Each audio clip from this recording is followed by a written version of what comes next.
That man right there, one of the greatest to ever do it. One of the greatest athletes in the history of mankind. And if you think I'm being hyperbolic saying that, I'm not. No exaggerations. That is what we're blessed with. That's what we're graced with on Golden Days today. So let's get into it. Hall of Famer Rick Barry and yours truly, we're talking about a whole lot of nothing when it comes to the Golden State Warriors. They always find something to nitpick, and that's because there's expectations for us to win. Leave me alone this summer. Woo! Let's go. In a minute, I'ma need a sentimental man or woman to pump me up.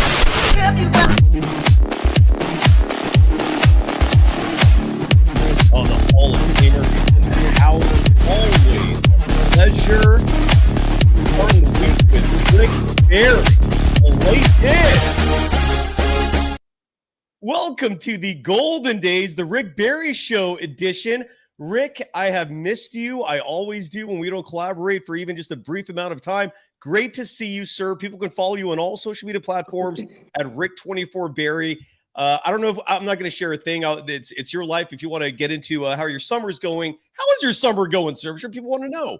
Well, it's going good till I had another bicycle accident, but thank God I didn't break anything or tear anything, and just a fluky, stupid thing. But I'm mad at myself because what the hell am I doing at my age on a freaking mountain bike, single track? I mean, what the hell?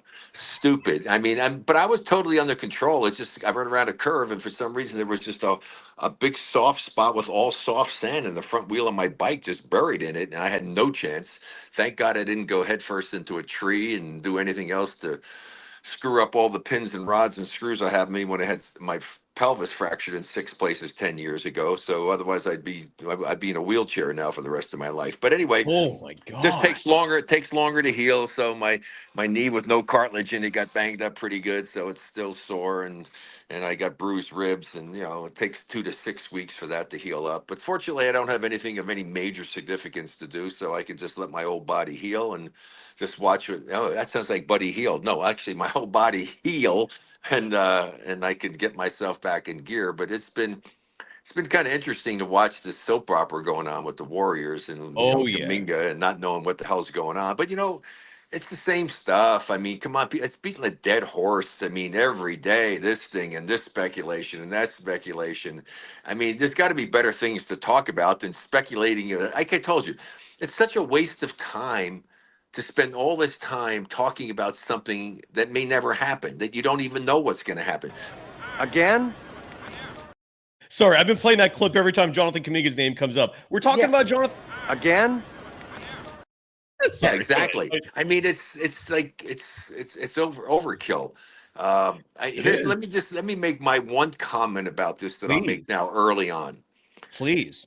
Let's hope that Jonathan Kuminga, if he indeed winds up with the Warriors and they don't make a deal to do whatever it is they're thinking about doing, and he stays with the Warriors, my hope is that Jonathan Kuminga will be a total professional. Yes. Not allow all this bullshit that's been happening to impact him, because the only person that's going to get hurt by this is Jonathan Kuminga himself.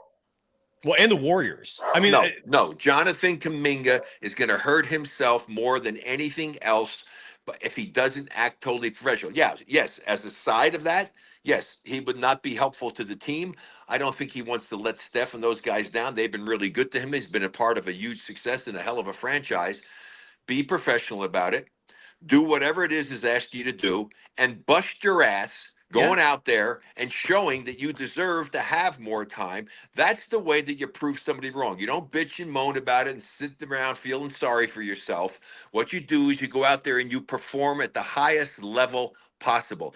If I'm Jonathan Kuminga right now with all this stuff going on, regardless of whether he leaves the Warriors or not, he should be out there shooting 500 three-point shots a day. He should be working on his game to try to make himself as good as he can be before this season starts, and just play his butt off and give everything he has every moment he's on the court. Bust his hump, go get some rebounds, which they bitch about him all the time. Use his athleticism, attack the basket. Just go play your ass off, Jonathan, okay? That's the way that you make this work for yourself, because then you have an opportunity. Now, I know there's all kinds of ramifications about, wanting a no-trade clause, which the Warriors don't seem to want to give and all, but if he really wants if he really wants to make the most of it and he's unhappy with what's going on and he doesn't want to take a contract worth an obscene amount of money that I can't even freaking relate to for a guy that scores 15 points a game, okay, then go get a personal liability contract. If you get the hurt,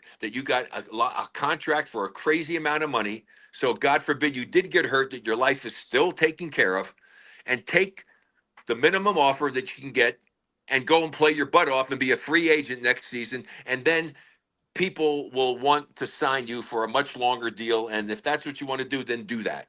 Well, and that might end up being the case. And if that's true, and what you're referring to more specifically here is Kuminga, under this hypothetical scenario, accepting the qualifying offer, which, to the best of my knowledge, I've never in my life. Sorry, go ahead. It's like, no, I'm sorry. It's like 7 million, isn't it? Something like that. 0.9 million, correct. And then he would become an unrestricted free agent after that. Right. From the Warriors' perspective, I don't know if that's the avenue like they want, because you might lose an asset for nothing a year from now. I don't know how that's smart. That's a smart approach for a Warriors front office to just have this asset be disgruntled. I hear what you're saying. If he comes back, act professional, you better do that. Otherwise, why even show up, right? But if you're the Warriors, why put yourself in this position, Rick, where you might lose this prized asset for nothing a year from now? That's likely what would happen. Like what is it like from like?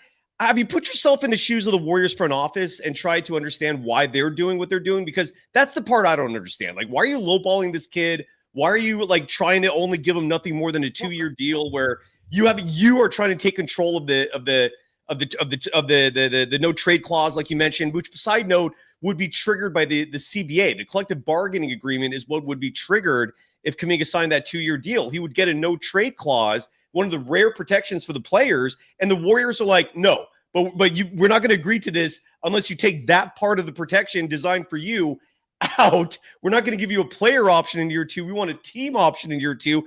I just see all these caveats, and I'm seeing, I hear what you're saying, though. Like $20 million a year, that's a shitload of money. I get it.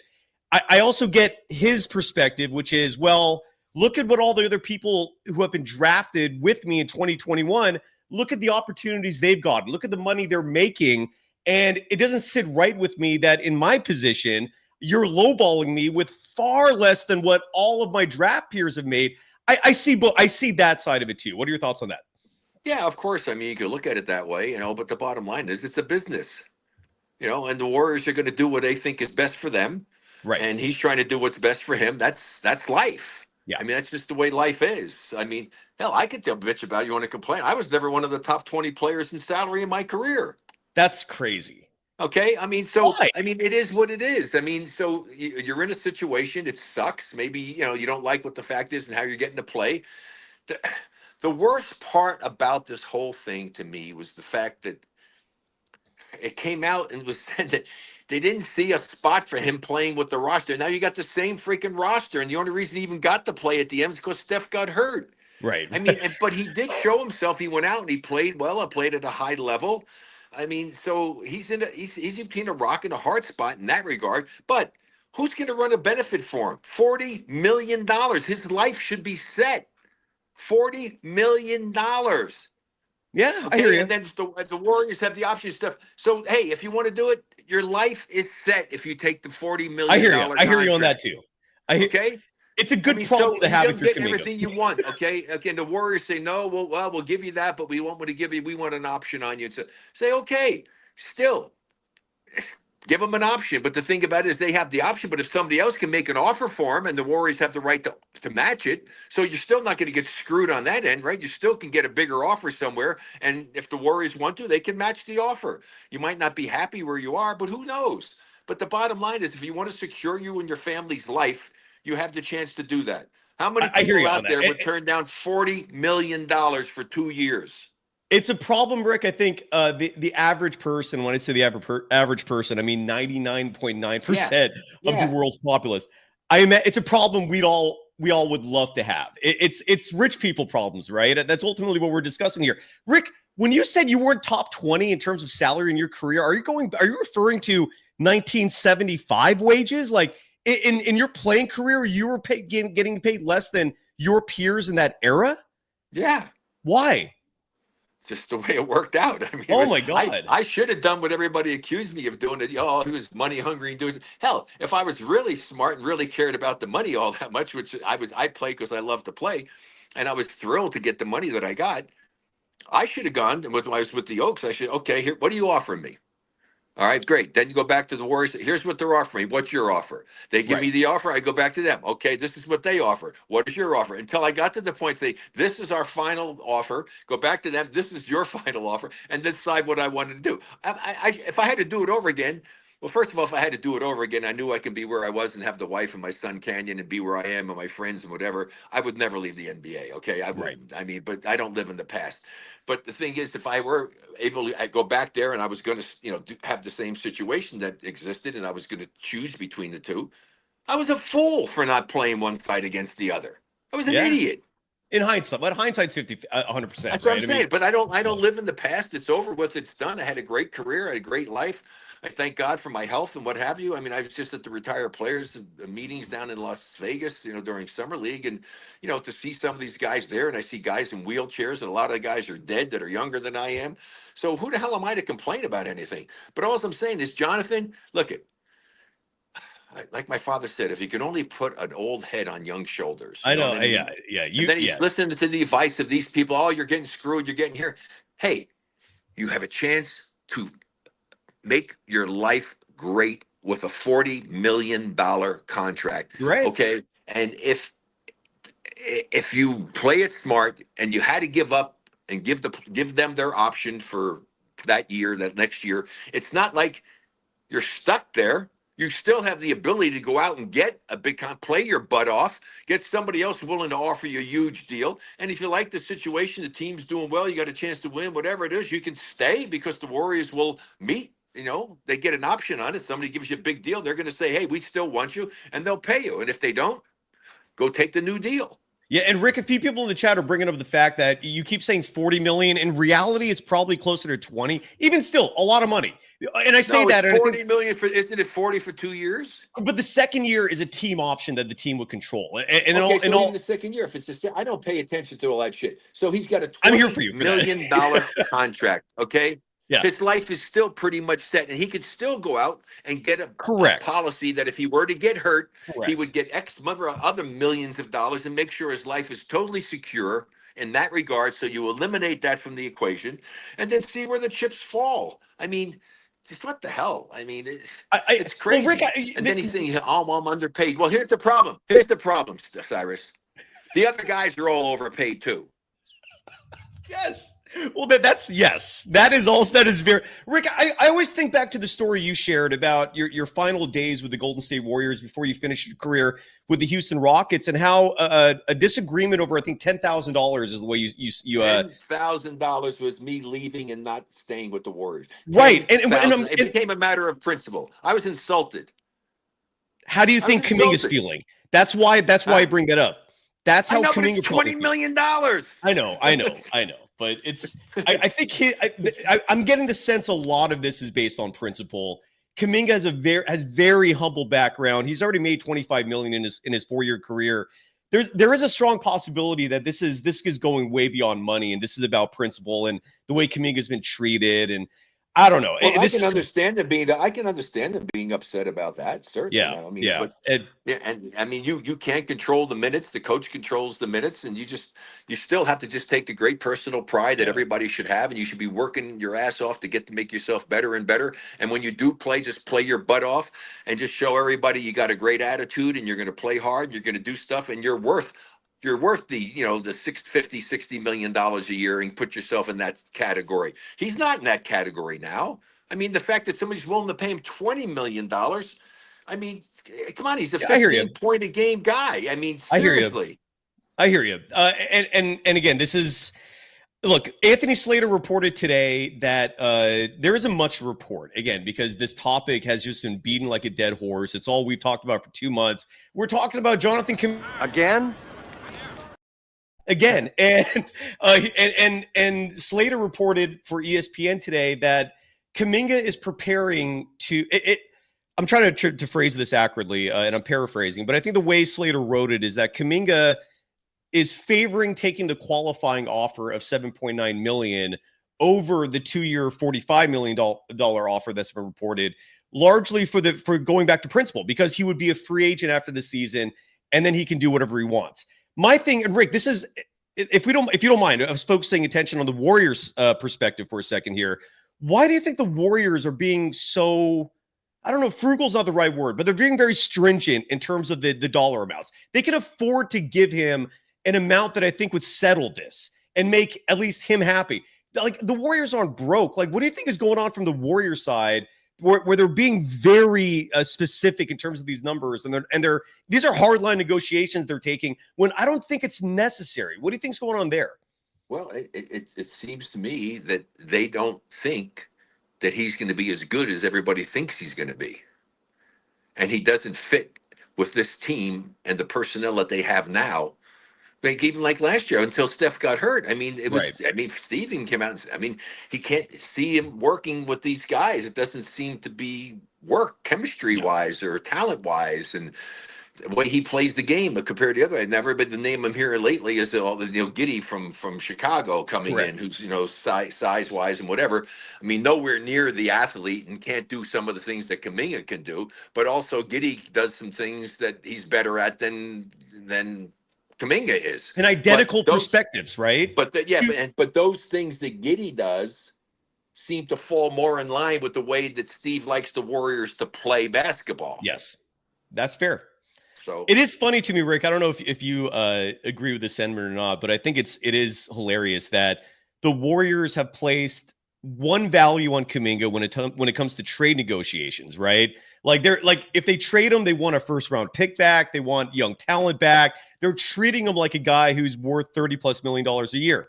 But when it comes to negotiating with them themselves, they're like, all right, now if you're going to stay with us, we look at you in a different perspective. It is funny, I think, a little ironic that the two different values they're placing on him, depending on whether or not you're going to trade him or keep him. I agree with you. I think ultimately this comes down to Steve Kerr not seeing Kuminga as an ideal fit on his team, but you know, it's just, I guess my thinking is just trade the kid. Like, if it's how you're saying, where they just don't value Kuminga in terms of their present and future goals, then just trade him. Like, but what are you not doing? They're anything out there to get the value that they think he's worth. It's ugly. This is ugly. That's why it's so freaking bizarre. Yes. Because, I mean, it's almost like contradictory. Not willing to do this. They think he's worth more there, but then they don't want to pay him.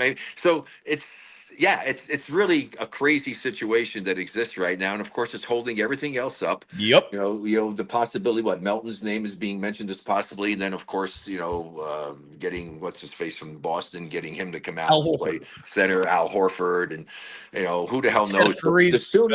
The sooner they can get everybody together and get everybody in the Bay Area, give the guy a chance, these guys themselves, to get together, to come over to the practice facility and start practicing together and start developing chemistry. I mean, that's all an important part of it as well. You'd like to see that happen. And but it really is like a freaking soap opera. It's kind of crazy. It is. No one, I don't think anyone who actually likes or roots for the Warriors, as a fan of the Warriors, is enjoying this. I don't know who would enjoy this unless you're sadistic. It sucks. This whole thing sucks, Rick. This goes even beyond. You can't handle the truth. I think we're being honest, right? I think this goes beyond like the truth. It's just literally one side versus another, and it's a standoff. And yeah, it's life. I mean, it's life. It's life in the way business takes place.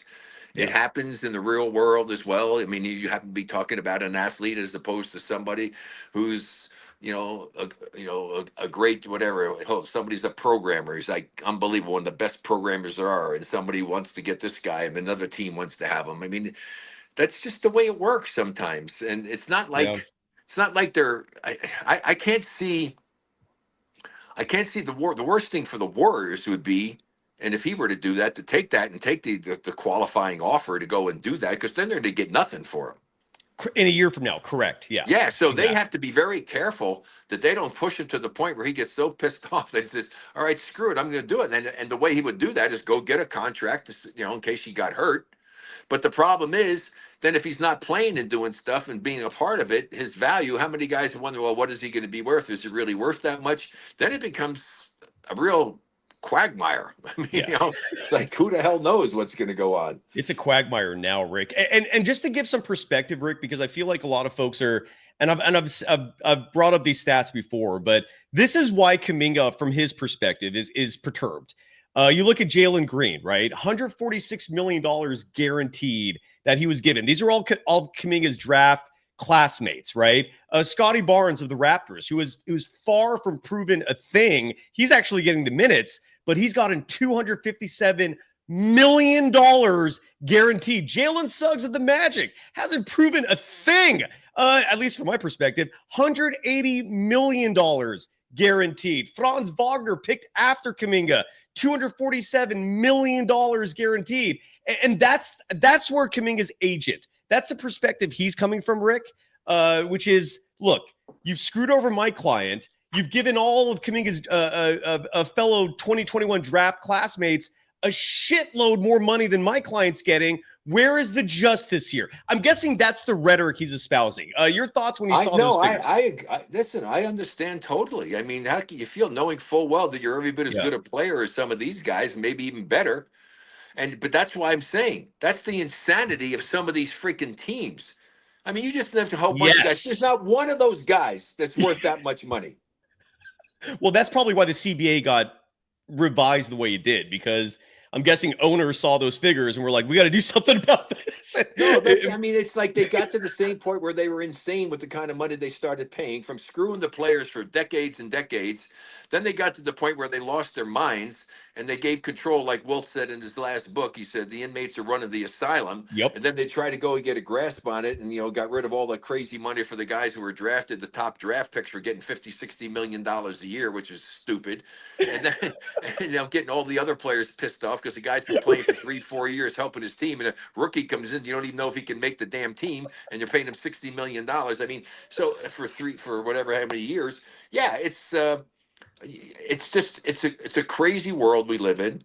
These guys have lost their minds again by paying these outrageous sums. Because seriously, I know. I'm with you. Guys that you met now, I happen to like Wagner again. I coached him in that that game that one time at All-Star. I happen to like him as a player a lot, but not for that kind of money.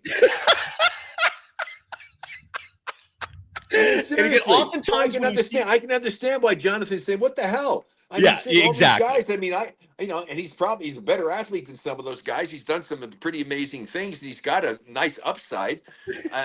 So I can understand why he's really not happy, for sure. He happened to be unfortunately in the situation where they had so much other money going out that the teams didn't have that kind of money to pay him. So, but that's life, Jonathan. That is life. So I know, exactly. You're absolutely right. You got to you're in a shit situation. Yeah, you got a bunch of guys getting paid a lot more money than you, who you're as deserving as they are to have that kind of money, if there's somebody stupid enough to pay them. And, unfortunately, you're with a team that's smart enough to not to want to pay you that much money because it's crazy money. And so you got to just live with it and make the most of the situation. So that's why I say, Jonathan, please be a total professional. Whatever you wind up deciding to do, go out and bust your hump, keep working at your game, doing stuff. Everything in life happens for a reason. I know right now you're forgetting what the hell is going on here. There could be no reason why this is happening to me, but there is a reason. Now, when you're going to get the answer to it, I have no idea, because I know it took years sometimes for me to figure out something that happened in my life. And it took years for me to figure out why the hell that happened. And if it hadn't happened the way it happened, and this is not basketball related and stuff, I wouldn't have the amazing wife that I have and my other son, Tanya. I wouldn't have them if it hadn't been for what took place. But it took 2 years for me to figure out why the hell all that was happening. So trust me, Jonathan, I've been around a long time. There's a reason why this is taking place. When you're going to find the answer, I don't know, but you will find the answer. Just accept it. If you're upset about it, cry a little bit, get over it. But hey, be a professional, bust your hump, keep working at your craft, try to keep getting better and better. And he has gotten better, but not at the rate that I thought he was going to and needed to in order to demand that kind of money. Okay. And again, my guess is his response to that would be, Rick, I'm 18th in my draft class in minutes per game. If I only got the opportunity, I would live up to it. And again, this represents a far bigger a chasm, if you will, between these two sides. And there's different perspectives. I just wish I understood why the Warriors didn't value him more. It's like they clearly don't value him. They don't. So it's like, do something about it. Or at least, why didn't you do something about this a year ago? Why didn't you trade him the last trade deadline? Like I guess I'm trying to understand where the accountability is for the Warriors organization to let it get to this point that's ugly. And I do hope it's resolved. I agree with you 1,000% on everything you've said, Rick. And in just a moment, we're going to give some love to our sponsors here. Rick, as a former player yourself, I did an entire episode dedicated to Kuminga's agent, Aaron Turner, who I think has whiffed in a lot of situations. Like the leading up to this point, he has made mistakes. And I'm curious to know what from your perspective, because your perspective is so damn unique, Rick, and you enlighten me regularly, and I would not be where I am without you. I will say that to the end. I don't exist without you, sir, and I owe you everything. And your perspective on this is valuable because you used to have an agent. You used to deal with negotiations. No. I didn't have an agent. I never had an agent. Never. Correct. I'm wrong. I apologize. No, why did you not have an agent? Never, is this a new thing? Why the hell would I want to give somebody who didn't get me a job and pay him 10% of a job that was already there laying in my lap and his lap? I mean, no. Grant Hill had the right idea. He was smart. Just like I did. You pay an attorney to negotiate your contract for you. Yes. And you're done with it. Who the hell is entitled? They finally got it to the point where the union was smart enough to go. And so agents are limited to the maximum amount. I think it's 2% or 4%. Too much. Whatever it is, that percentage, it used to be, hey, I know for a fact that some guys, I'm not going to mention names, we're getting an agent's 25% of a guy's contract.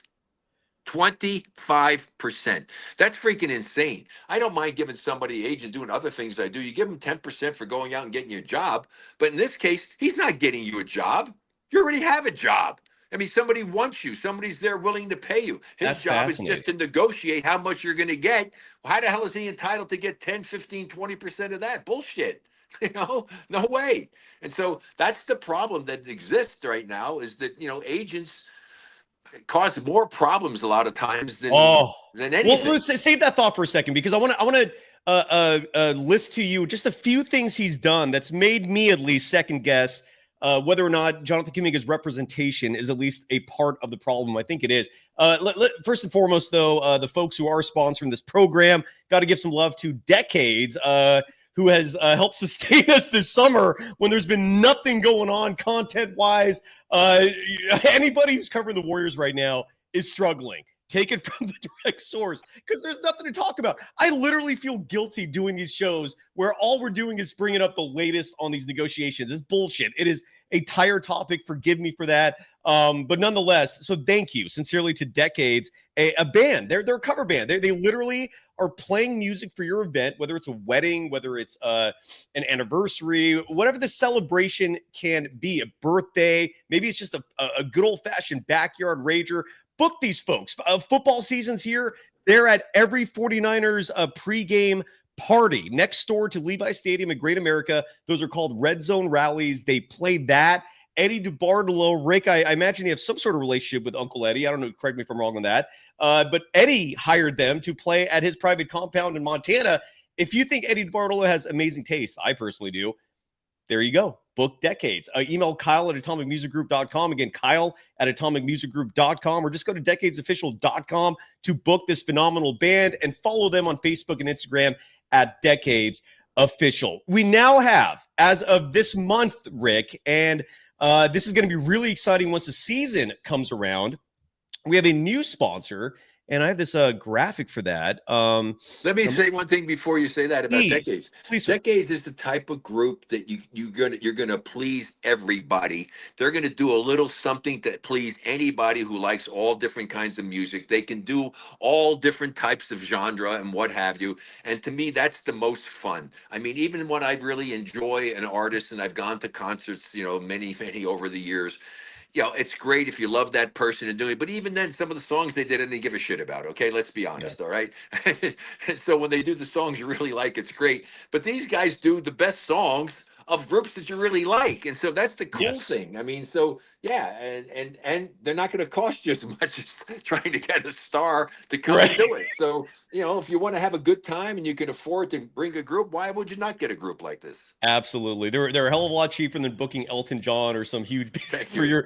your private event. And our other sponsor, Rick, and again, this is where you've expressed feelings before about how much gambling has become a part of the scene. And I bring that up because we now have FanDuel as a sponsor of our program. Let me hide your name graphic here for a second so people can see that. We're going to be rebranding the show a little bit. This logo is going to be basically the program. It's going to be what from a visual perspective, FanDuel is going to be a part of this. Gambling has permeated fully now. Sports. David Stern is rolling over in his grave. Isn't that crazy? You're absolutely David Stern loathed gambling mixing with sports. Yeah. And now it's like this. It's economically, business-wise, they are intertwined. Rick, is it crazy to you that the Warriors currently have 9 players on their roster right now signed? Reportedly, again, this is, who knows how much of this is true, but supposedly, and I think Anthony Slater has said this, Al Horford, DeAnthony Melton, and Seth Curry have basically handshake deals. And if that's true, you're up to 12 now. Jonathan Kuminga, if he comes back, makes 13. Maybe you want to use Will Reddy. Is that his name? The second round draft pick is your 14th roster spot. Who knows how they're going to finish this up? But FanDuel already has lines. The Warriors, I believe, are playing the Lakers opening night. Right. How crazy is it to you that you can bet on the Warriors right now, even though we have no clue what they're going to look like? Insanity to me. Yeah, well, they have actuarials, and when it comes to insurance and stuff like that, and they have experts when it comes to gambling and stuff. Trust me, these people are not in business to lose money. Yep. Okay, they understand the odds. It's called gambling for a reason. Okay, Yes, it's not like this is not a sure bet. No, this is a gamble. Okay, and you have the right to go and gamble your money.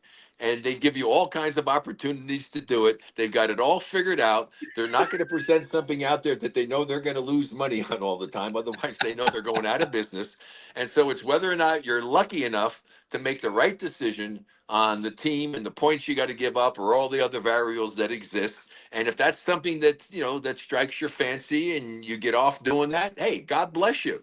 Yeah. I mean, I know the game. I know how difficult it is. I played this game. I myself didn't know. Hell, I know back in the days before gambling was really legal, especially back like in New York and Philly, I go, Rick, how you feeling? I know there is because they decided what bet they're going to make. And the guys are saying, shit, we used to bet, Rick, how many points you get in the first quarter, in the second quarter. And they're making all these bets between themselves and all. And now all this stuff is all out there to be able to just do it on your own, do it legally, and have a chance to make some money and not worry about the guy that you bet with is going to renege on the bet.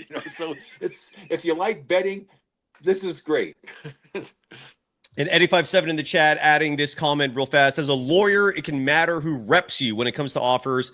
I don't think Aaron Turner, Kuminga's agent, has much clout. And let's go back to that. Again, FanDuel is going to be a part of this much more so once the season starts, where we can actually talk about the games that are coming up instead of a team with a 9-man roster predicting how they're going to do 2 months from now. It's insane. But Rick, here's just a few of the things Aaron Turner, Kuminga's agent, has done, which has made me very skeptical. And I found 4 specific things, and I'd love to know your thoughts on this and whether or not you think I'm maybe being too harsh, perhaps, or maybe you agree. One was I question strongly the decision by Kuminga to play for G League Unite over college. And Aaron Turner's agent has reportedly been repping him. Not reportedly, I reported this, has been repping him since high school.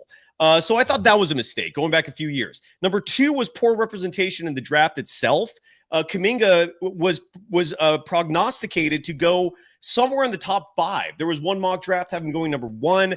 Most mock drafts have him going top 3, if not top 5. He falls to 7, reportedly because of poor communication skills. Kuminga, FYI, in case you missed this, is from the Congo, speaks 4 languages. English is not necessarily his strongest language. So you can understand that being a bit of a barrier, culture, and his representation, I don't think helped because he fell to 7. He wasn't supposed to go to the Warriors. Josh Giddey was supposed to go to the Warriors. That's who Steve Kerr wanted from day one, and that might still happen. We shall see. So those are 2 flags right there. The third flag, I think, is the biggest, Rick, and I'd love to know your thoughts on that. And that flag is going public with your gripes with Steve Kerr. That was, and we don't know, maybe Jonathan Kuminga, maybe he was so upset that he told his agent, go tell Shams, I'm so pissed off. Let's make this a public thing. I doubt that's what happened, though. Again, you're his agent. You're supposed to, speak some sense into your players. Going public with the Steve Kerr gripe instead of keeping it in-house, I thought was a massive mistake that has created this rift, which has led to where we're at now. And that's on the agent because the agent is the one who leaked it to Shams Charania, who then made it public. And number 4 is the current situation we're in now, where he might end up just getting a qualifying offer. I've never seen a fifth-year player ever get a QO. Yet this is where we stand. Rick, your thoughts? I think number 3 is the biggest one. You don't air your dirty laundry. Yeah. And I agree. if you're going to have a relationship, and this is the biggest problem with a lot of players, even some of my boys, when things are going on with some, I said, did you talk to the coach? No. I said, well, why the hell aren't you talking to the coach? You need to go in, like when I coach, I say, guys, I always have an open door. You got a problem. I don't want to read about it in the freaking newspaper. Who does? Come to me and talk to me about it. Let's try to get it worked out. Keep it all in-house. That was a foolish thing to do because the coach controls your destiny. Exactly. Okay? So that is the stupidest thing an athlete can do is to piss off the coach because the coach is the one that determines how many minutes he's going to get. And so it's pretty hard to impress somebody when you're sitting on the bench. Yeah. Right? And get in the coach's good graces. Coach, what do I need to do? What do I need to do? In fact, I just saw the first part of the thing about the Warriors, 40 years, the new 3-part series or something. Yes. I got to see the first one with Steph. And one of the things that was so great was when Bob Myers was talking about when they're going off to Sean Livingston, when he met him, he did something with him, blah, blah, blah, blah, blah. And they talked to him. And he's one of the things he came up to Meyer and said, he said, any questions? He says, yeah, I want to know. What do I need to do to help this team win? And he said that impressed him so much. And that's the kind of stuff and the attitude. You want to show the coach that you are an unselfish player who cares about one thing and one thing only. What can I do to help make this team better? What do I need to do? And even if you go after games and stuff, coach, what did you think? What can I do different? Go and you should pound the shit out of him. So he tells you, what didn't you do in this game? Go over it. Coach, can I go over film with you or something? I mean, if you just do that alone, you're going to ingratiate yourself to the coach. And that's what a smart player should do. And the fact that they went public for that, I think that really hurt him a lot. A lot.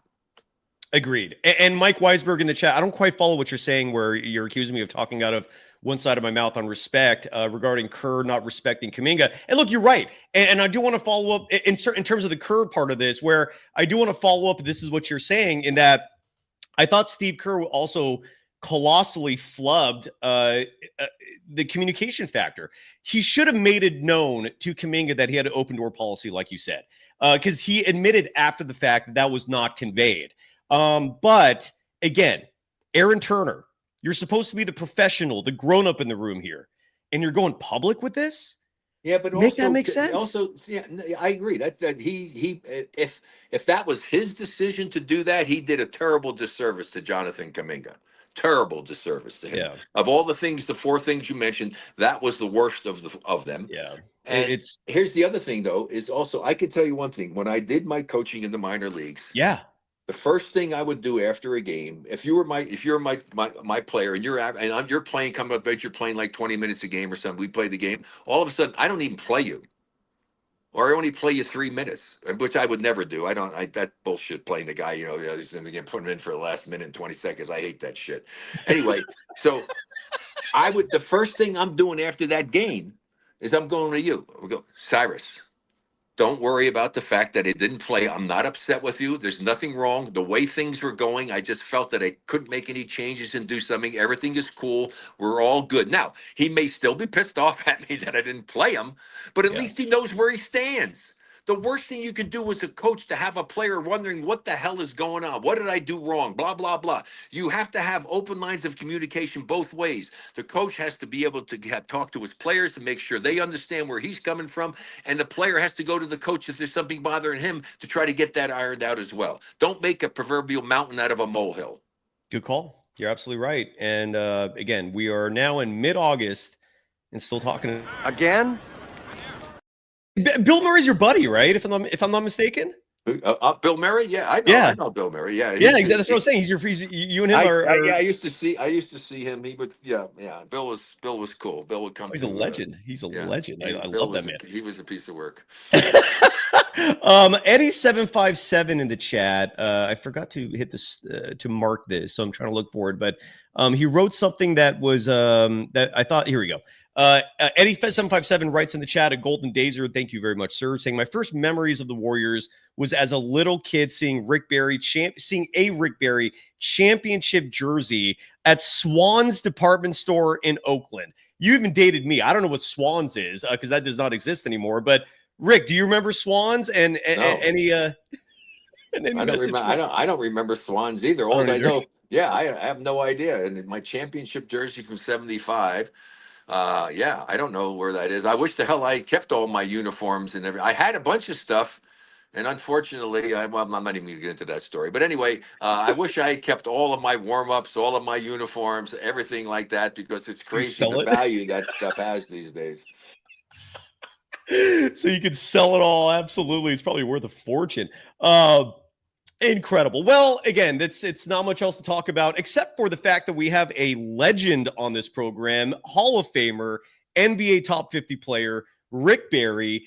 You brought up the fact that the Warriors on social media are creating, they've created like a limited series. I think the first episode is out now on the 40-year thing about the Warriors winning the championship. Most about Steve, changes to transferring over from to Steve Kerr, after the success that they had with the 2 years that, well, it looked like things are finally turning around and doing it. I mean, it was a major move. The Mark Jackson after, the success that he had with the team but now they didn't come out and say anything over there, but there's a lot of stuff going on and everything that there was a lot more to it than just what was happening with the team. Okay. Let's just leave it at that.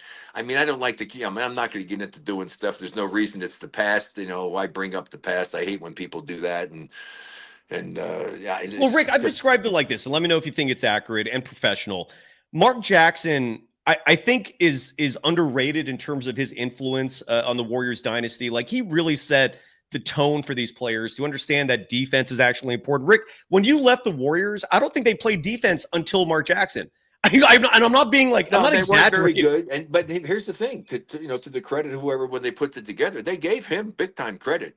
Even Joe Layton. But what I was trying to say here is that for the reason why he left, I just don't think Mark Jackson played the diplomacy game well behind the scenes. Like part of being a head coach is you are the face of the organization when it comes to a lot of these media relations, doing marketing, speaking to potential, big time donors behind the scenes. Mark wanted none of that, and there's a lot of other stuff that happened that we won't get into today. Yeah, but is that a fair assessment that Mark just wasn't?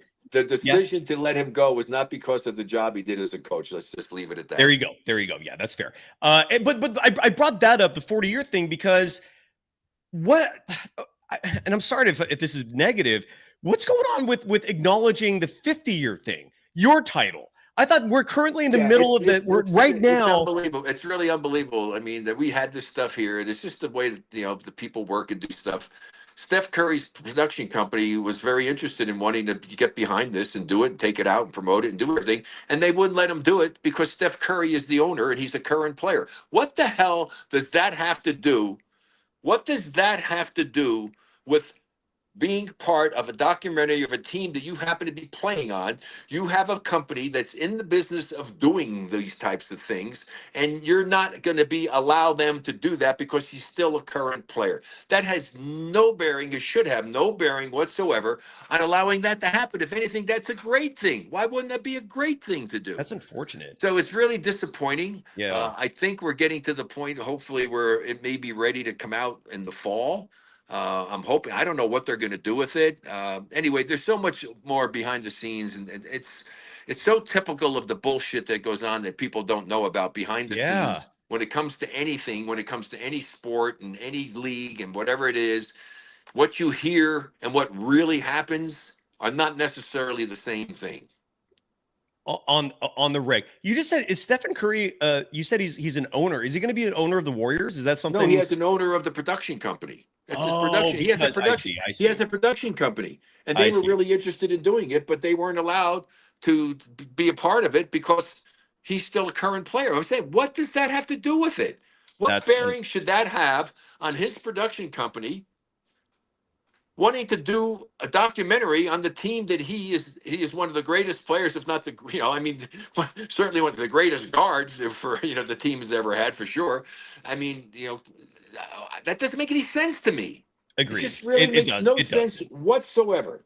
That's a shame because, again, 50 years ago, you were celebrating leading the Golden State Warriors to a championship. In May of this year. Yeah. And there's a documentary coming out, and that's what you're specifically talking about, that again, because of bullshit, I did not hear a single valid reason for this not happening from what you said. So it's just bullshit. But Cyrus, it took 50 years for somebody to do a documentary on the greatest upset in the history of the NBA, by far, in the finals, and in all of the major sports in the U.S. I tell somebody, tell me another championship that happened in the other three major sports in this country that was as dramatic as what our team was able to pull off. And with all the bullshit documentaries and stories and shit that have gone on over the last 20 years or more, and giving teams recognition for stuff that doesn't even come close to accomplishing what we accomplished. It is the most overlooked accomplishment in major sports in the United States of America, and I feel badly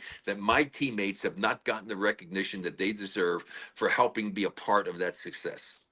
That's unfortunate, and I do hope we see that soon, because I'd love to see it. It's a part of Warriors history. It's a glorious part of Warriors history. It's one of many reasons why your jersey hangs in the rafter, retired, number 24, the one I'm wearing right now. I do hope we get a chance to see it sooner than later. Some paid chats here. I want to get to real fast. R. Jonesy dropping $4.99. Thank you, sir. Saying or miss. I apologize if I got the gender wrong. Saying rookie extensions are a bet on future value, not present worth. Kuminga's not in the plan. Suggs and Franz Wagner greater than Kuminga in that regard. Them other two, maybe. Yeah, look, I mean, we've covered this ad nauseum. I feel like it's just one of those things where the Warriors do not value him in the same way but that's the problem that exists, is that these other teams were foolish enough to pay such outrageous amounts of money to players who are not elite players at any stretch of the imagination at this stage of their career. And to pay them that much money, I can see why Jonathan is upset about that and feels that he was not treated fairly. I mean, in comparison there, he's got a very valid point, without question. And $9.99. Thank you very much, Brooklyn Opinion, writing botching Wiseman, botching Kuminga, the pre-draft Anthony Edwards comments, the handling of Jason Tatum in the Olympics, small ball lineups, too much evidence that shows Kerr's time is over and a firing is overdue. Rick, your thoughts on that comment? I don't know about firing overdue. The guy's had an amazing career. He's done an incredible job. I mean, I very rarely have ever criticized things that Steve has done. I think there are a couple of things. I think making the comment about him not having a spot in the lineup and stuff, I don't think that was a great comment that he made last year. I think that hurt the situation a little bit as well. But Steve has not made, I mean, he's done a great job. I mean, he really has with this team. He took a team that Mark Jackson got him to understand that defense is important, but they also sucked offensively. I mean, they were not very good. And Steve got him to play the type of basketball that I can relate to. I mean, I would love to play for Steve Kerr the way that he plays the game. He has his team play the game because that's the way I was taught how to play the game. That's the way he was taught how to play the game. And he played on teams that played the game that way and was a part of some championship teams because of that. And he's a bright guy, and it was really interesting to see the preparation he did, that he decided he wanted to be a coach, and he prepared himself properly and did a lot of things. He gave a lot of credit to Jeff Van Gundy to get an idea from him, what should he do if he decides he wanted to be a coach. And he had a good preparation, and that's what he pressed the hell out of Joe. For whatever reason, Joe Lacob thought he was the guy. I mean, obviously he impressed Joe, and then he got Bob Meyer to really impress him because of the meeting that they had in an airport hangar when they met with him, when they thought he was going to be going to coach with Phil Jackson to take over in the Knicks. Correct. Correct. And so it's an interesting story. I mean, I think it's a fun thing. You people, when you Warrior fans, you should definitely go watch it. I think they did a really nice job with it. Actually, I'm looking forward to seeing the next episodes and see how they cover things as well. But yeah, it was interesting. So yeah, no, I don't think fire. That's crazy. I mean, come on, look what they did last year. They made a change. They brought in Jimmy, and hell, if it weren't for Steve getting hurt, I honestly believe the Warriors had a chance to get to the finals again last They had a year. chance. The way I were would playing. agree with you there. Yeah. I think the valid criticism, Rick, and we don't have to go deep into this, is the handling of the young players. Like some people say, well, look at the players when they leave and what happens. The other side of that argument is, well, what's going to happen to a player who at the start of their career is treated the way they are? They're basically damaged goods when they leave. It's a tough argument. Look, and correct me if I'm wrong on this. He's Stephen Curry's guy, and as long as Stephen Curry is here, he's going to have his guys. And the first 5 years were incredible. The last 6 years is where I have some criticism, but this is sports, right? I'm curious as to whether or not Steve and Mike Jr. have had serious conversations with Steph and Draymond about Kuminga and what they feel should be done and how they feel about the situation. It would be really interesting to know if they were contacted about it and had some serious conversations as to their thoughts on what's transpiring. I don't know. It would be very interesting to see. Because as a coach, I knew one thing from my minor league experiences is that if you're going to be successful as a coach, you have to develop a relationship with your key players, so that they respect you and back you up for what it is that you're trying to do. Well, that's what's happening now, right? That's what's happening now. Without that, you have no chance of being successful. And so right now, if Kuminga is supposed to be an important part of this team's success in the future, they don't have a very good relationship. Okay. Yeah. I mean, so wow, where does that go to? Anyway, I just hope that they don't start throwing dirty laundry and any more stuff out there and get this thing resolved one way or another. They still got plenty of time. You got 6 weeks or more before they even go to training camp. But it would be nice to get the team together as to know who you have, get the guys to be out, get settled in the Bay Area, wherever they're going to live, start to show up at at their training facility where they start playing together, developing some chemistry. And that's an important part of it. And that's one of the things that happened with our team. And that's why Clifford Way was I told you, is the most valuable player on our team, for bringing everybody together and talking to the guys. And it just made such a difference in our team. It was such an integral part of the success that we had, is that Clifford was the guy that was the intermediary between the coaches and the ownership and the team and the players to bring them together. I told you, he called a meeting without me. I didn't even know about it. I didn't know until the season was over. And, and it's kind of stuff like that I don't think people give enough credit to a team for making that happen. And that's kind of what happened with Boston when they won their championship doing it. It just reminded me so much of our team when I kept having the way these guys talked about one another. Right. It was like a family. You become like a family. In fact, you see your teammates more than you see your family if you're married with a family.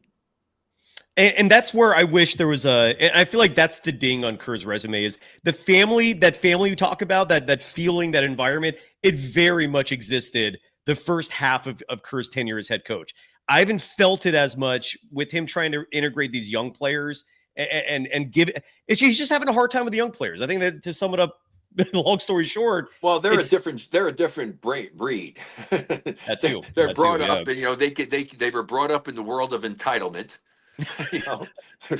Where my father says, son, the only thing in life you're entitled to is what you earn. Okay, these guys, everybody kissing their butt, telling them how great they are, throwing millions of dollars around here, there, and everything. And so it's a different breed that you have to deal with. And he's fortunate enough that he had guys like Steph and Clay when he was there, and Draymond, who bought into it. And Sean Livingston, I think, is another great example of what he did for that team. I think he was one of the most valuable, one of the most valuable assets the Warriors ever had. Same thing with Iguodala. Same thing the way David Lee conducted himself, and the way they were willing to take subservient roles, come off the bench as all-star players. Yes, I mean that's what a team is all about. Okay, yeah. We had that. We had Jeff Mullins willing to do that. Bill Bridges, who was an all-star player, came. We had veteran guys who wanted to do one thing: win, win, and be a part of the team to win. I was prepared to do. That's why I went to the Rockets. I was prepared to do that and tried my best to do that.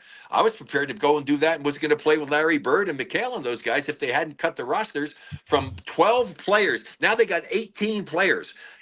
It was 12 when I was there, and I had it ready. I was going to go play with the Boston Celtics, and then they lowered the rosters to 11 players to save money in 1980. That shows you how much the NBA has changed and how the marketing changed the NBA. When my friend wanted to buy the Warriors for $18 million, and they're now worth almost $10 billion.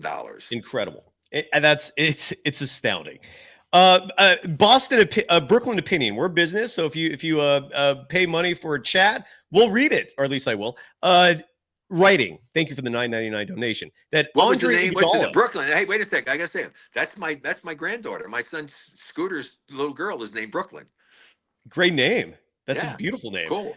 Writing. Andre Iguodala, another name that should be brought up in terms of all these great teams, flipped the first finals after they were down 2-1. Okay, that's it. Okay, the next two championships were Kevin Durant. The 2022 chip, Stephen Curry was cooking Boston out of the pick and roll because the Boston Celtics implemented a drop coverage on him, basically allowing wide open shots. Steve Kerr's motion offense didn't do it. I think Brooklyn opinion is trying to push back on the Steve Kerr praise. Rick is what he's trying to say. Well, you don't have to. No, I responded to it. The thing about it is that other championship you talked about, 2020, that's the most impressive one to me. And for Stephen Curry's legacy. Yeah, to me, that was the most unexpected, and what those guys did. I mean, yes, I would, everyone is gratifying. Everyone means something so special because they're so rare. But that one was super special to me. I was so proud of those guys and how they were able to pull that off. And I think last year could possibly have been another one of those had it not been for Steph getting hurt. Yeah, that breaks my heart. Well, because they were playing the best basketball of any team in the league. Yeah, they were. And again, they beat, and to add to that, Rick, they beat the Thunder 2 out of 3 times in the regular season. The one time they lost, they were missing Steph and Curry. And this also goes back to why the big question of why Kuminga was getting DNPs at the end. Kuminga almost single-handedly led the Warriors to a win over the Thunder. I think they lost that game by 4 ultimately. But yeah, the Warriors last year. And look, this is where, as weird as this may sound, I'm not usually, pounding my own chest here for this program being the optimist, but I think we are, man. Like, Golden Days is the optimistic voice for the 2025-6 season for the Warriors, because look, if this roster comes together the way we think it is, where Kuminga comes back and decides, look, regardless of money, I'm committed. I'm gonna do what's right for the team. You get Al Horford and he stays healthy at the age of 39. Huge if, but it could happen. I mean, he takes care of himself. DeAnthony Melton would be a fantastic pickup, and everything seems to indicate he's coming to the Warriors. Seth Curry, who I've been wanting to come back to the Warriors for years. Night and day upgrade if you're swapping GP2 for Seth Curry, which I think is what's going to happen. I think the Warriors can win it all next year. I really do. This could end up with a very happy ending. That's my optimistic take, and I believe it. Your thoughts, sir? No, I'm with you. It's just a matter of whether Kuminga comes back or not and how he fits in and how he adapts to what's going on. But if this team, if Kuminga stays and they pick up the players that you just talked about, this is a better team than we had last year. Yes, sir. In the playoffs, you would have a better team than you had then. And this is a very dangerous basketball team with the experience that they have. And it's just a matter of, are they going to stay healthy and play at the level that they're capable of playing?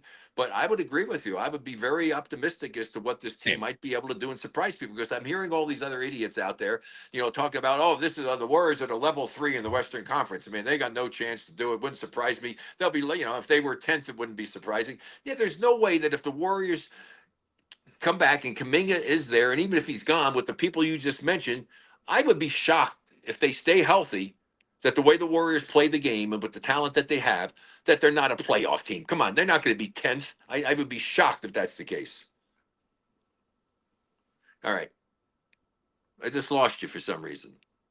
Oh, I was sorry about that. I was saying what happened 2 years ago. You'd be shocked if that happened again, where they finished 10th and are a playing team. I agree. I would be shocked if that happened too. And look, the Kuminga piece of this is just my opinion. If you do trade him for, let's say, Josh Giddey, I don't think that hurts him so bad in the present. I think that's more of like a long-term thing where Kuminga could end up being a very special player. Josh Giddey, you're kind of getting a picture of what his ceiling is. It's just not as high. But in the present, if you're swapping Kuminga for Josh Giddey, hypothetically, let's say that's what happens, and I don't know how that happens based on the current CBA, but I do think that helps the Warriors. I still think they're a championship team. That's more of a long-term ramification issue if we're going there. Rick, I wanted to play a game with you. You just froze up on me. You had frozen up on me. Oh, sorry about that. I would agree. I would agree. I'm- If they do the thing and because of whatever reasons they're going to do it, and they do the Giddey thing, that's certainly not going to be a detriment to them. It's not. So anyway, it's always good to talk to you. I'm going to run. Real fast. I was going to say before you go, because we're not going to have time today to revisit your Wikipedia page. There's so much there. We'll save that for a future show. But I wanted to play this clip, if you don't mind. Do you have time for like 5 more minutes? Sure. Because I want to play this clip. It's so wild. And it has nothing to do with the Warriors, but I thought this was crazy because it involves someone you respect tremendously. It involves 2 people, really. Only one person's in the clip. But this is a clip of I just heard Lieberman. that. Yeah, I don't even want to know. Let's get off of that because, first of all, the past is the past. Nancy is a dear friend of mine doing stuff. Anyway, it is what it is. I just don't. I think let sleeping dogs lie. Okay, Why do you got to bring up stuff that's from years ago, doing things? I mean, there's so much stuff that people can do. So no, I agree with what you're talking about. She was talking about something about one of the former coaches in the NBA, and if you hadn't seen it, then go look it up yourself. But I'm not going to comment on it. I just think that's forgive me for that. It's one of the things that should not. You shouldn't. It's the same thing. It's like his agent. Okay, his agent should not have brought up the fact that he was upset with Steve Kerr. Okay, I mean that was silly. So I don't know why that was done, but it was done. All but anyway, there's a lot of drama. Some things, again, like you said, should be kept in house. I apologize. I didn't realize that you didn't want to touch on that, and I don't blame you. That's okay. It's okay. Listen, I've been around enough to know and everything. So I said, yeah. When people ask, hey, well, we'll send you the question. I think no, you can just ask me whatever you want. If I don't want to answer it, I won't answer it. You ask me a stupid question, I'll give you a stupid answer.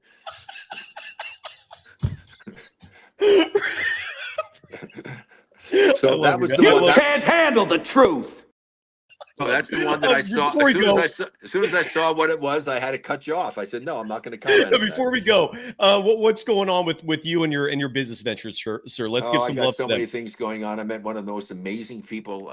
I spent 7 hours with he's only 43 years old. Amazing story. They could do a movie about him, a young Korean guy. Incredibly successful from over in Asia. Now he's over here doing a million different things. In fact, I think he's on his way to go meet with President Trump and Kennedy for some stuff. Wow. But and he's gotten involved with me in some of the things that I'm doing, and I'm just so excited about it because I hate talkers. I am so freaking sick of people who are freaking talkers. Okay. Talkers are the biggest waste in the universe. Talk a great game. I like doers. Okay. This guy's a doer, really super guy, excited about it, excited about, the fact that all my kids and my son Brent's going to be back on TV doing Amazon. That's great news. We haven't touched on that at all. Yeah. We'll talk about it next time. We got a lot to talk about, but I think we were able to cover. No, we did great. We did an hour. We're good. We are good. And by the way, my apologies to Will Richard. I don't know why I keep calling him Will Reddy. No one corrects me until like 45 minutes later. My apologies. It is Will Reddy, not Will Richard, the second round pick. And he's a great player, by the way. My apologies for that. Otherwise, Rick, people can follow you on social media at Rick24Barry. You brought up Clifford Ray. I don't know why I'm thinking of this right now, but I just wanted to remind people he's just such a good person. And thank you for introducing me to him because his heart is triple the size of what I think we physically can sense. And he's just bravo. Are you guys going on a Alaska fishing trip? No, we haven't. No, because Clifford, because of what the Celtics. So I'm upset with them because he wound up losing toes and stuff and got I had toes amputated. It's just horrible. They have not taken good care of Clifford. Clifford's been treated like garbage by some of the teams in the NBA, which really upsets me because he's really he's like a brother. I mean, we're like brothers, but he's doing fine, doing great. Has a new book out. Clifford Ray Saves the Day. It's a great children's book. He's got another one coming out, and I think he's also got another book about his life. I mean, Clifford's had an amazing life, an amazing person. If you ever have the chance to meet him, they did the show Everybody Loves Raymond. I can guarantee they can do a show Everybody Loves Clifford. He's such a good dude. And for people who don't know, he was the starting center on your 75 World Championship team.